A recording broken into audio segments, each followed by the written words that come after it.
Mari kita menyanyi buku ini nomor 3 ayat 1.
Firman Tuhan hari ini 1 Timotius 2 ayat 1. Pertama-tama aku menasihatkan, naikkanlah permohonan dan syafaat dan ucapan syukur untuk semua orang.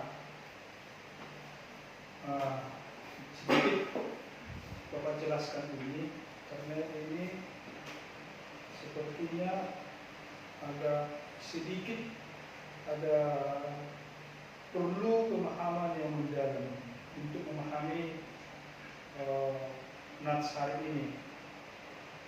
Pertama-tama aku menasihatkan, naikkanlah permohonan, doa syafaat dan ucapan syukur untuk semua orang.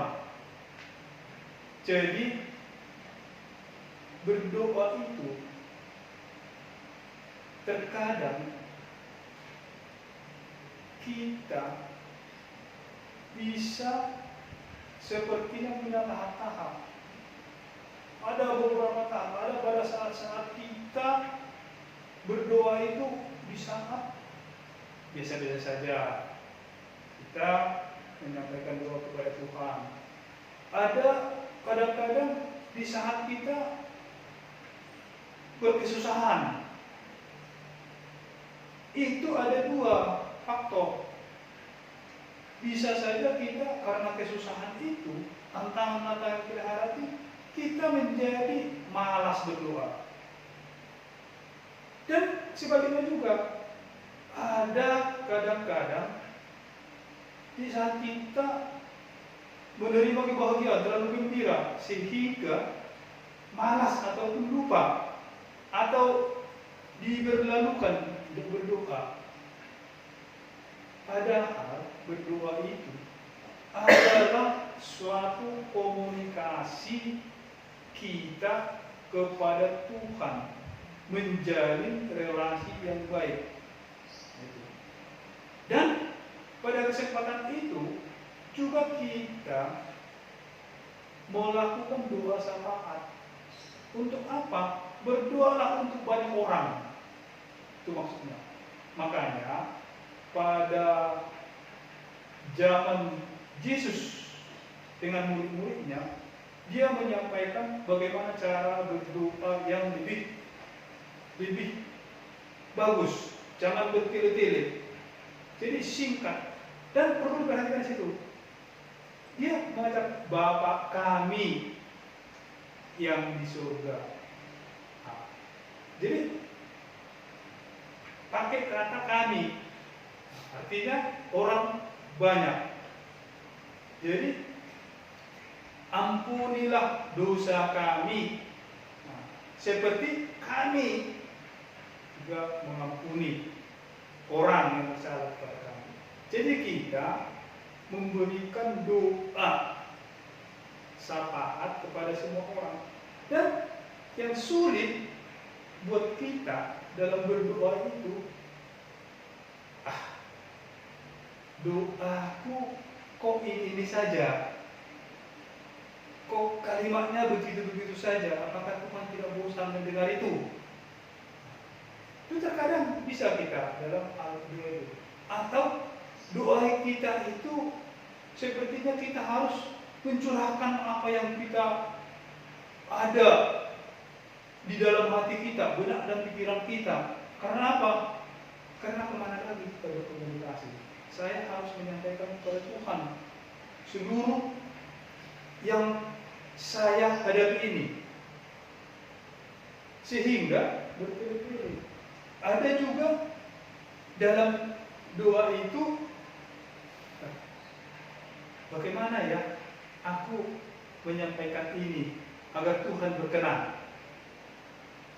Ada beberapa di Alkitab. Kalau kita masih ingat, doa itu orang yang percaya melakukannya seperti ada pimpinan bait Allah waktu itu. Jadi di sini Yesus waktu itu dia datang ke sana. Tuhan, tolonglah saya, anak saya terbaring di rumah sakit, sudah mau mati. Dia melihat, ketemu dengan Yesus, ketemu dia. Jadi iman percaya dia dalam doa itu, dia tentu mengharapkan Yesus datang ke rumahnya untuk menyembuhkan putrinya itu. Di dalam perjalanan yang buru-buru itu tetapi ada seorang perempuan, kalau di Alkitab itu tidak disebut namanya. Seorang perempuan yang mengalami pendarahan sudah 12 tahun. Ini ada kaitannya. Putri si tadi itu, pimpinan imam itu juga berumur saat itu 12 tahun. Nah, murid Tuhan Yesus berapa orang? 12. Jadi ini ada di perjalanan itu, di saat buru-buru Yesus mau ke rumah, mau pimpinan bait suci itu, pimpinan gereja, dia dihalang oleh seorang perempuan yang sudah 12 tahun mengalami pendarahan. Pada orang-orang Yahudi ada hukum yang ditentukan oleh Musa. Kalau orang sedang mengalami pendarahan, perempuan itu tidak boleh untuk melakukan ibadah karena itu masih kotor, tidak bersih. Dia mendengar Yesus bisa menyembuhkan orang sakit. Dia yakin, imannya yakin. Di dalam hatinya apa? Karena dia merasa aku ini kotor, gitu. Dia merasa saya sentuh pun jubahnya biar jangan ikut mereka tahir, mereka kotor, saya akan sembuh. Sehingga pada jalan itu berusaha si perempuan itu untuk datang, dipegangnya jumbai dari jubah Yesus. Sembuhlah dia. Sembuh. Kan terlambat ke sana. Jadi sampailah ke rumah si kepala gereja tadi. Ternyata kata orang itu, apalagi gunanya datang, anaknya, putrinya telah mati. Gitu. Sehingga seolah-olah ditertawakan, merasa malulah si kepala gereja tadi, dia imam. Tapi Yesus datang. Dipegangnya lah. Masuklah dia ke kamar putrinya yang terbaring itu, dipegangnya lah tangannya. Hai anakku, bangunlah dari tidurmu. Sehingga anak itu bangun hidup. Itu. Jadi kita pun dalam berdoa terkadang, aduh saya ini merasa kotor ini, merasa tidak pantas berdoa, tidak pantas berkomunikasi dengan Tuhan. Itu ada dua tadi, iman kepercayaan, ada dua tadi yang harus kita. Satu, imam gereja itu dia melihat ketemu dengan Yesus, dia lihat Yang satu lagi, perempuan itu tadi mendengar, hanya mendengar, dia yakin. Jadi itulah iman itu, melihat dan mendengar, akan merasakan betapa bahagianya berkat Tuhan melalui doa percayanya. Itulah, jadi di kita pun, di keluarga, apapun tantangan yang kita hadapi, marilah kita berkomunikasi, menyampaikan segala sesuatu yang dalam bentuk doa. Jangan merasa bosan, itu aja doanya. Tuhan akan menyempurnakan seluruh doa-doa permohonan kita, sehingga Tuhan memberikan yang kita butuhkan. Tuhan pasti mengulurkan tangannya untuk menuntun kita ke tempat yang lebih bagus, baik itu di dalam pekerjaan, apapun itu, demi kebahagiaan kita. Tuhan tidak akan membiarkan kita dalam menjalani hidup ini, karena kita adalah anak-anak Tuhan, pilihan Tuhan. Kita ini pemenang, makanya diperkenankan untuk hidup di dunia yang diciptakan oleh Tuhan ini, sehingga kita bisa berkarya menjadi perantara Tuhan kepada semua makhluk yang ada, agar bisa membahagiakan. Sehingga kita berdoa, kita minta berkat, akan menjadi berkat. Seperti Abraham, dia dipanggil dan diberkati menjadi berkat. Siapapun yang memberkati dia akan menjadi berkat. Nah, itulah, jadi kita pun terpanggil untuk melakukan kebaktian ibadah setiap hari, sehingga kita menjadi berkat pada kita, keluarga, dan pada sekitarnya. Coba, itu doa-doa itu, kalau di Alkitab ini, semua Alkitab ini yang paling banyak pasalnya itu di Mazmur. Pada Perjanjian Lama, Mazmur itu 150 pasal. 150 pasal dia. Jadi di 150 pasal itu ada juga pasal yang terpanjang. Itu di pasal 119. Nah, itu paling panjang itu. Tapi ada yang paling singkat. Pasal berapa? Pasal 117. Itu tersingkat. Jadi coba, ini Mazmur itu dalam segala tantangan dia menghadapi beberapa tantangan dalam kepemimpinannya, dalam kehidupannya setiap hari, sehingga dia itu melantunkan, menyampaikan doa-doa kepada Tuhan. Ini Mazmur itu, coba baca di Mazmur 138. Coba baca apa? Mazmur 138 ayat 1 sampai 8. Iya, coba. Nyanyian syukur atas pertolongan Tuhan dari Daud. Aku hendak bersyukur kepadamu dengan segenap hatiku. Di hadapan para Allah aku akan bermasmur bagimu. Aku hendak sujud ke arah bait-Mu yang kudus dan memuji namamu. Oleh karena kasih-Mu dan oleh karena setiamu, sebab Kau buat namamu dan janji-Mu melebihi segala sesuatu. Pada hari aku berseru, Engkau pun menjawab aku. Engkau menambahkan kekuatan dalam jiwaku. Semua raja di bumi akan bersyukur kepadamu, ya Tuhan, sebab mereka mendengar janji dari mulut-Mu. Mereka akan menyanyi tentang jalan-jalan Tuhan, sebab besar kemuliaan Tuhan. Tuhan itu tinggi, namun Ia melihat orang yang hina dan mengenal orang yang sombong dari jauh. Jika aku berada dalam kesesakan, Engkau mempertahankan hidupku. Terhadap amarah musuhku, Engkau mengulurkan tangan-Mu dan tangan kanan-Mu menyelamatkan aku. Tuhan akan menyelesaikannya bagiku. Ya Tuhan, kasih-Mu setiamu untuk selama-lamanya. Janganlah Kau tinggalkan perbuatan tangan-Mu. Amin. Jadi itu jelas dia. Mazmur komunikasi dengan Tuhan melalui doa. Apalagi diperhatikan ayat 3 itu. Pada hari aku berseru, Engkau pun menjawab aku. Engkau menambahkan kekuatan dalam jiwaku. Jadi semua. Tapi apa ya kelanjutannya? Ini semua raja di bumi akan bersyukur kepadamu ya Tuhan, sebab mereka mendengar janji darimu. Mereka akan menyanyi tentang jalan-jalan Tuhan, sebab besar pemeliharaan Tuhan. Itu Mazmur.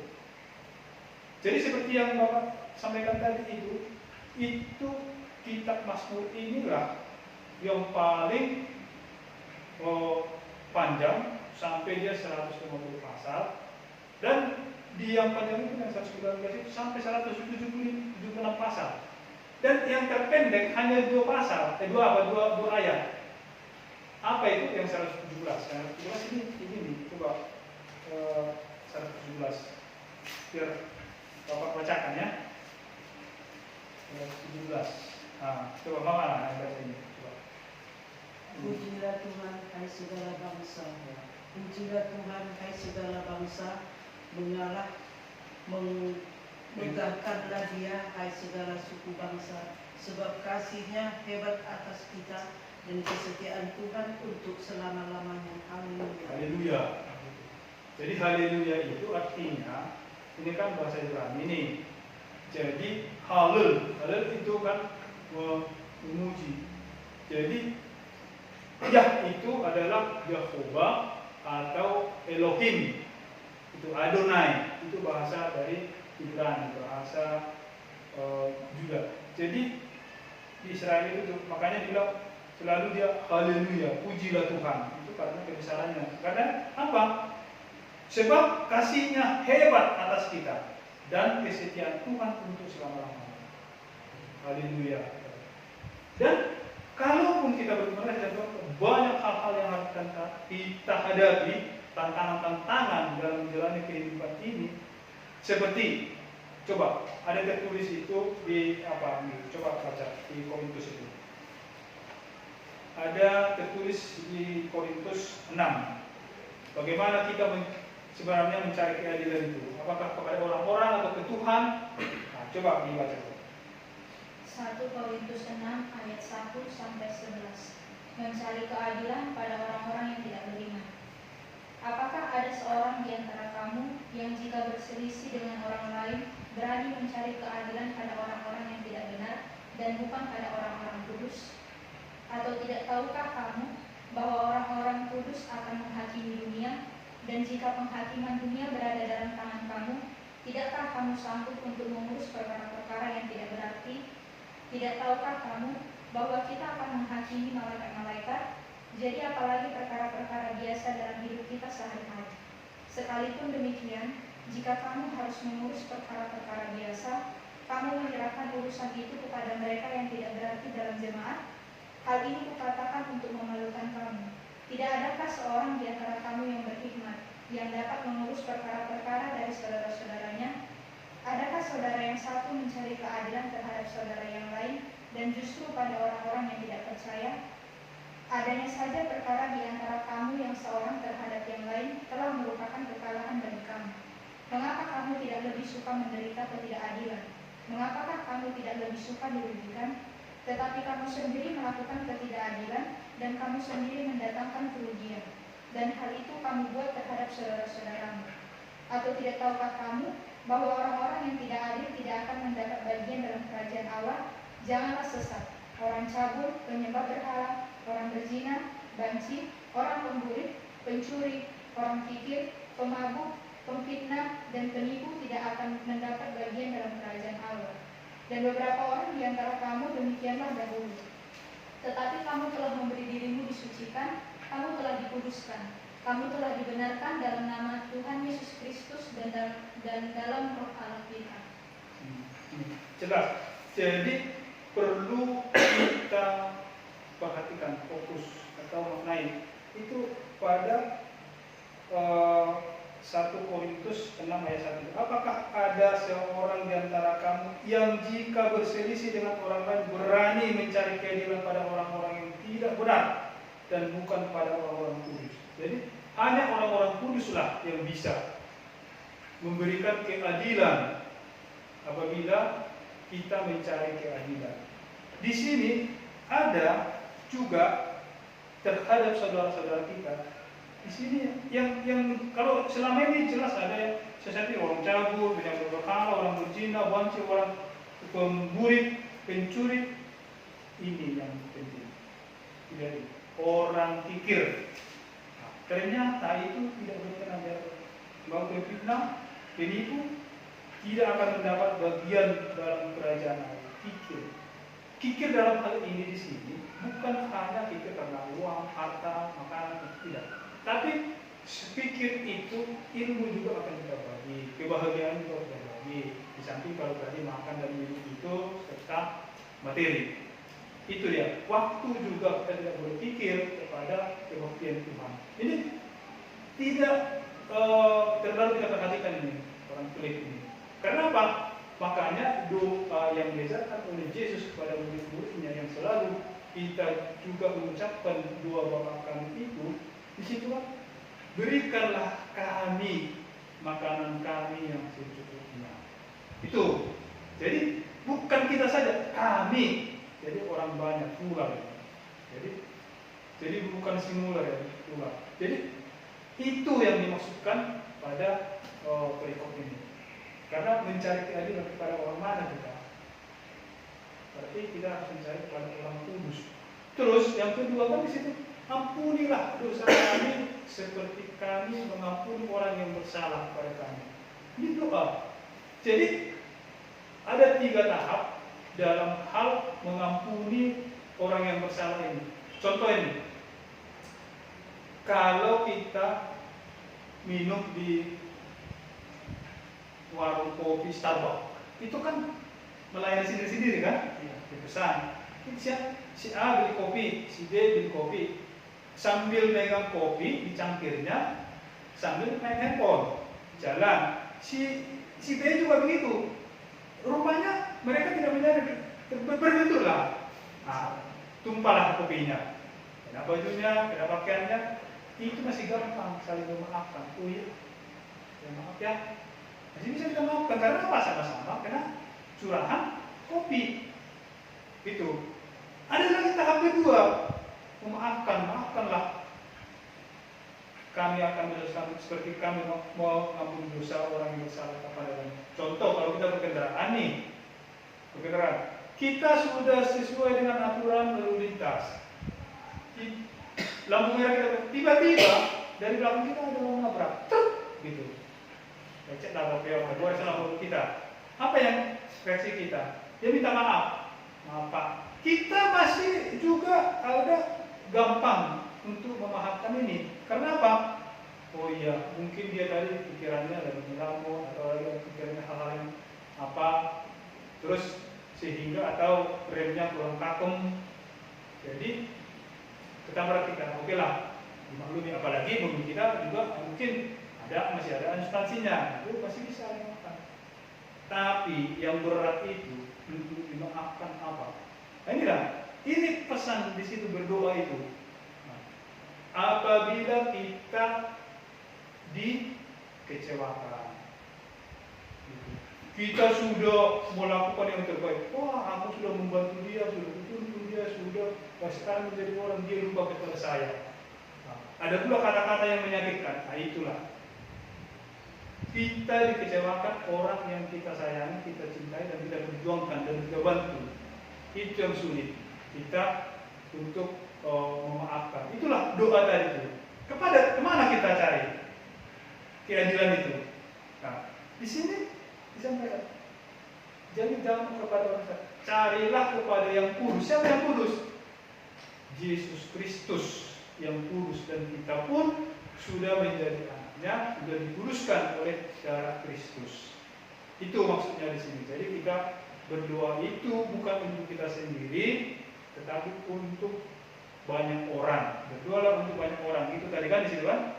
Jadi kita pun untuk keluarga. Firman Tuhan hari ini semoga menguatkan kita dalam menjalani kehidupan kita sehari-hari agar kita selalu hidup berbahagia, senang dalam tuntunan Tuhan melalui firman-Nya.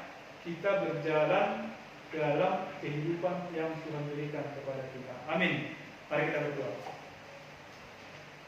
Puji dan syukur kami panjatkan kehadirat Tuhan, dan terima kasih Tuhan, kami telah membaca, mendengar firman-Mu untuk hari ini di dalam kebenaran ini. Mampukanlah kami Tuhan untuk memahaminya lebih dalam, sehingga memperkaya pengetahuan kami tentang firman Tuhan. Dan Tuhan akan memberikan kuasa-Mu kepada kami. Mujizat-Mu akan sampai kepada kami sehingga membahagiakan kami. Dan firman-Mu lah yang selalu menuntun membahagiakan kami. Kami selalu berjalan dalam kehidupan ini dalam kuasa firman-Mu. Serta persekutuan Roh Kudus-Mu lah yang selalu memimpin kami dalam kehidupan kami, sehingga kami untuk menjalani hidup kami mampu sesuai dengan apa yang Tuhan kehendaki kepada kami. Terima kasih Tuhan, dengarkan dan sempurnakanlah ibadah kami dan doa kami ini yang kami sampaikan melalui Yesus Kristus Juru Selamat kami yang hidup. Amin. Mari kita menyanyi dan penutupnya UKD nomor 3 ayat 3.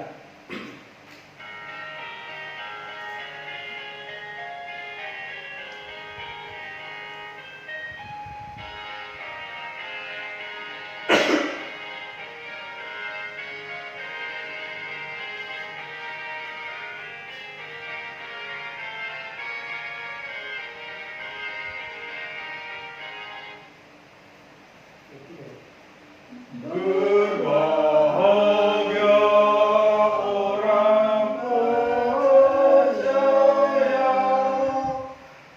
kepada Allahnya yang esa, di dalam Yesus nyata dirinya, sesuai yang dijanjikannya.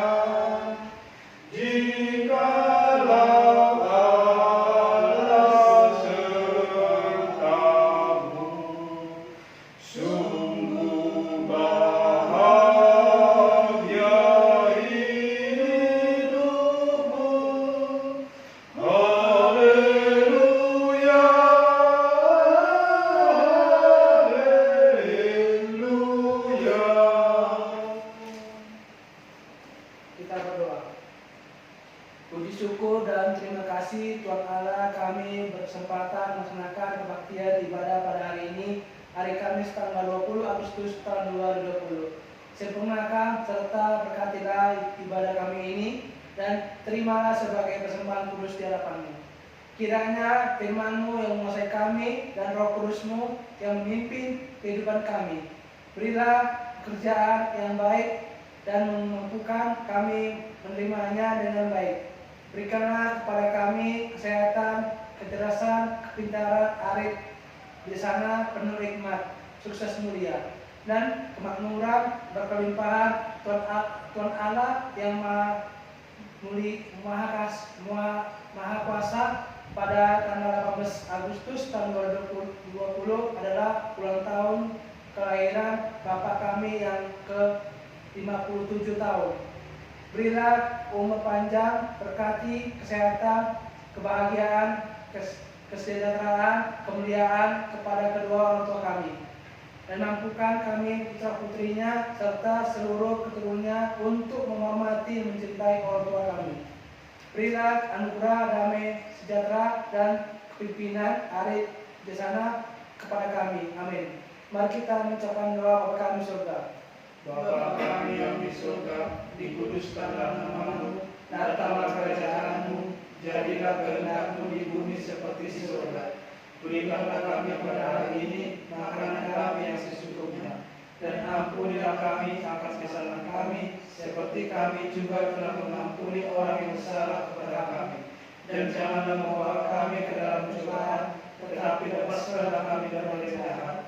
Karena Engkau yang punya kerajaan dan kekuasaan dan kemuliaan sampai selama-lamanya.